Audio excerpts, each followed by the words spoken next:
What's going on is Anton from antondaniels.com. I appreciate you guys for continuing to rock with me.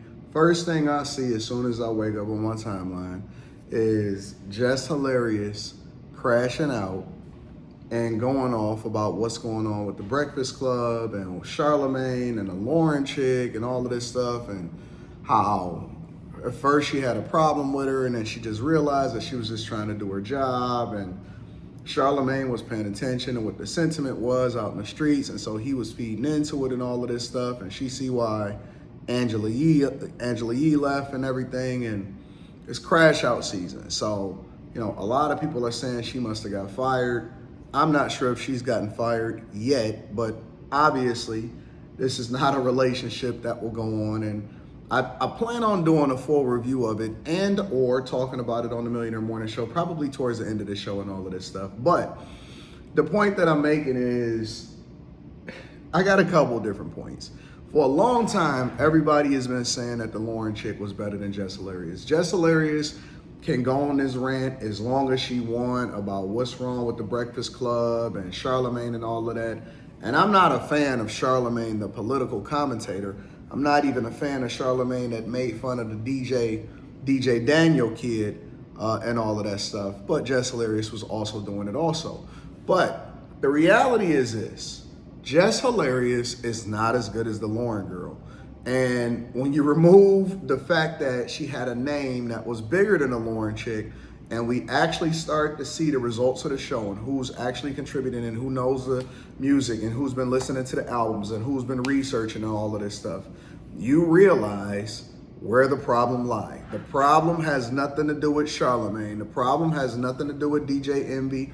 The problem has nothing to do with the radio station. I think that the show is now a little bit overrated anyway at this point, but it is what it is. You can't really argue with the numbers or argue with the results, because if they still got them on air, then they must be doing something right. So I'm no hater in that sense. I just give my honest perspective and opinion on what the reality of the situation is. And the reality is that Jess Hilarious went on maternity leave 1 month, literally 1 month after getting there. In addition to that, I think that the radio station and the people over there has probably accommodated her, bent over backwards to make sure that she's happy. It seems like every single show or every single clip that I watch, because I don't watch the shows, but every single clip that I watch that she's in, she's working from home. She doesn't even really come into the office anymore. And that could be because of the baby and stuff. And a lot of women will say, well, they need to accommodate you because you had a baby. No, that is the reason why. I'm gonna break this down from a couple different lenses. That is the reason why men are more successful and they make more money than women, because women feel entitled, but men understand that you have to make sacrifices in order to be successful. If you want to go and you want to have a kid, then that is going to impact whether or not people actually respond to you. Are you doing well in corporate America? Because you disappear. You know what I'm saying? But in addition to that, even when she got back, she wasn't prepared. She doesn't listen to the music. She don't know nothing about it. She's snarky. She feeling some type of way. And the Loren chick, as much as I don't necessarily even care about her, I don't care about her. It's not that anything that she's done in particular. She has some pretty bad takes politically, but again, that's just that particular subject. As an individual, I'm indifferent about her, but as a performance, I can say that compared to Jess Hilarious, she's way better. Head and shoulder. Everybody know it. The only people that are fighting it is people that care more about names, or the people that actually maybe a Jess Hilarious fan or something like that. But the reality is that she's way better. And when I say way better, I mean head and shoulders better than Jess Hilarious. And so now Jess Hilarious is talking about, I see why Angela Yee left. Bruh, I don't know if you're paying attention to the numbers from Angela Yee, and maybe that's just on YouTube, but Angela Yee is not that great at what she doing by herself. Maybe she found peace and all of that other stuff. But Angela Yee is not that great when it comes to how good she's doing and all of this other type of stuff. So she could leave, but the show is continuing to be better with or without her. I don't think that Angela Yee had an impact on the show in a positive or negative way. I just think that she was there from the beginning, and so her loyalty was rewarded.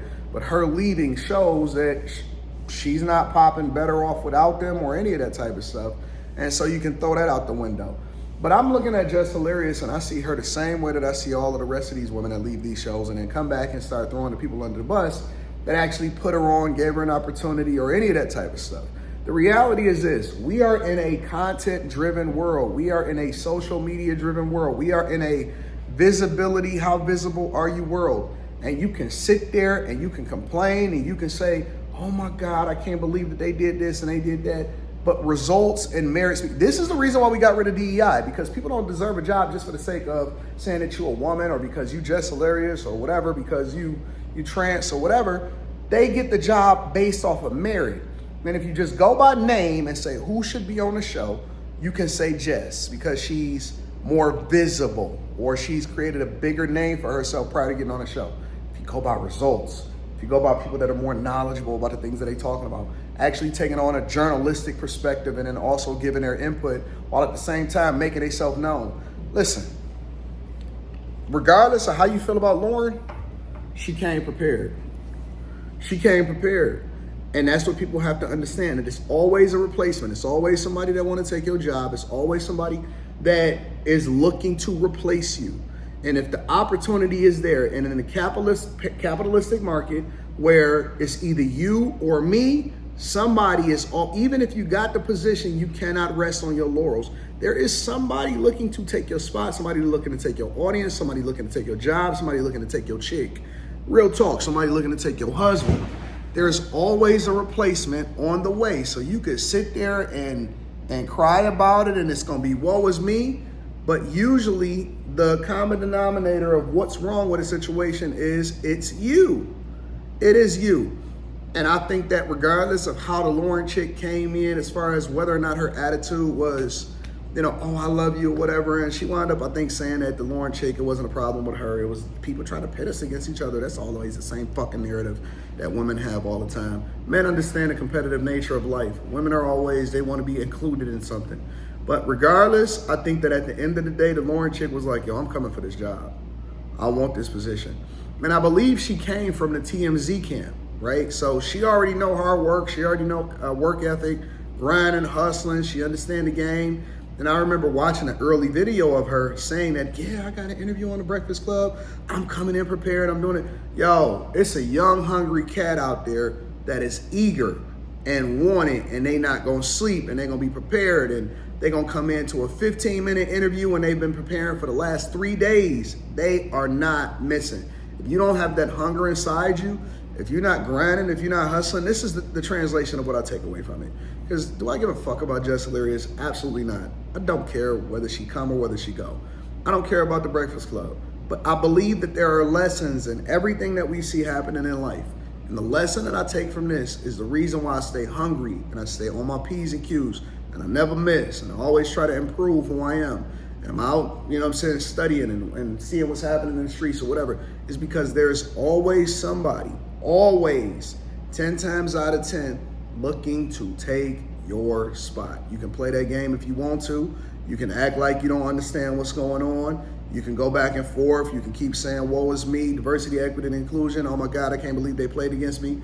It's you. It's always performance-based. In this world, whether you own your own business, whether you're in corporate America, whether you're in content creation, it's performance-based. It should have always been based off of merit. People are starting to feel entitled because of the things that they've experienced over the last however many years.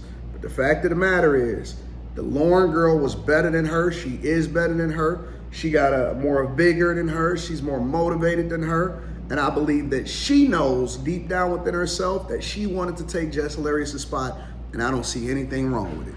I don't see anything wrong with it whatsoever. I believe that she already knew what she wanted to do before she did it. She came in and executed. She over-delivered.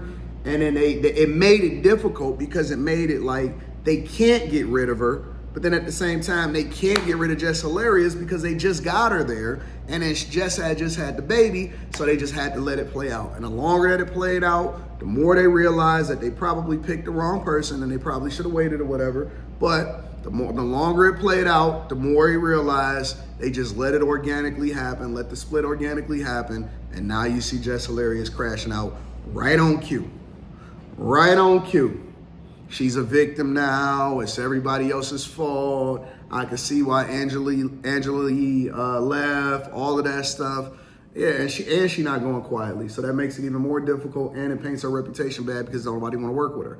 People that always complain and go onto the internet talking about their work environment and stuff, nobody wants to work with you.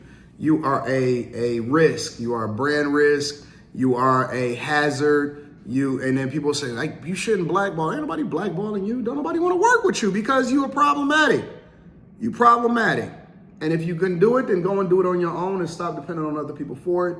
And now you want to crash out, that's going to be over. It's going to be over after a period of time. Anyways, I'd love to hear y'all thoughts. I'm going to do a full review on it.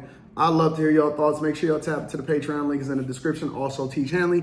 40% off your first order plus 20% off for life. I love y'all. Appreciate you. I'm going to see y'all on the Million in the Morning Show. Peace.